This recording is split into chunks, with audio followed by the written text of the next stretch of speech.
በወር ውስጥ የ10 ሺህ ብር ደሞዝተኛ ነው። እንግዲህ በአመት ኳልኩሌት ስናደርገው ወደ 120 ሺህ ብር ማለት ነው። ማን ነው ካላችሁኝ፣ እስክስታ አውርጄ ጨፍሬ ሰው ሲያጨበጭብለት አብሬ አጨብጭቤ በ3.5 የኢንጂነሪንግ ዲግሪ ኬሚካል ኢንጂነሪንግ ዲግሪ ይዞ የተመረቀ ሰው ነው ጓደኛዬ ማለት ነው። አይ ዶንት ኖ ኢፍ ዩ ጋይስ ሃቭ ዘ አይዲያ ኬሚካል ኢንጂነሪንግ ኢዝ ዋን ኦፍ ዘ ሃርደስት ዲግሪስ አውት ዜር ማለት ነው።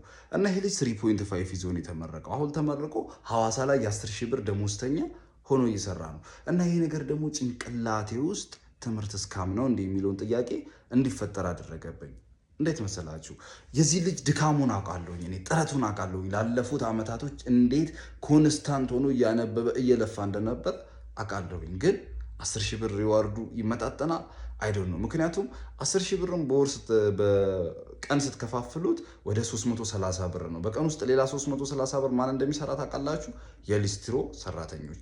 ሊስትሮዎቹን ተው፣ ሹፌሮች ደግሞ ከዚህ የተሻለ ማለትም ከኬሚካል ኢንጂነሩ ጓደኛ የተሻለ ገንዘብ ያገኛሉ በወር ውስጥ። ባይዘወይ እንደዚህ ስል ስራዎችን እያበላለጥኩ አይደለም። ሊስትሮ ከእንትን ይሻላል፣ ሹፌር ደግሞ ከእንትን ይሻላል እያልኩኝ አይደለም። መገንዘብ ያለባችሁ ነገር አንድ ሰው ሊስትሮ ለመሆን ላለፉት 5 ዓመታት የመካኒክስ እውቀት አያስፈልገውም። ፍሉድ መካኒክስ ማጥናት የለበትም። ቁጭ ብሎ ከፊዚክስ እና ከኬሚስትሪ ጋር መታገል የለበትም።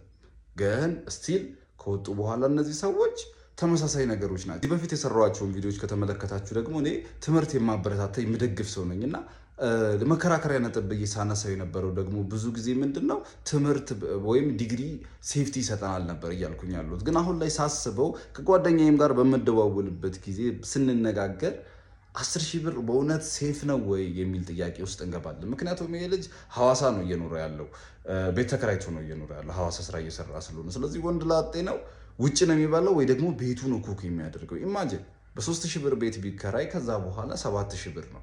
አስቤዛ አለ፣ ስንት ነገር አለ። ይሄ ልጅ መልበስ አለበት፣ በዛ ላይ ወጣት ነው እና በእኔ አስተሳሰብ አሁን ትንሽ ሳልፈልግ እየተቀበልኩት እያመንኩት የመጣሁት ነገር ትምህርት እስካም ነው የሚለው ነው። ይሄ እንግዲህ እኔ ፐርስፔክቲቭ ነው። እናንተ ምን ታስባላችሁ?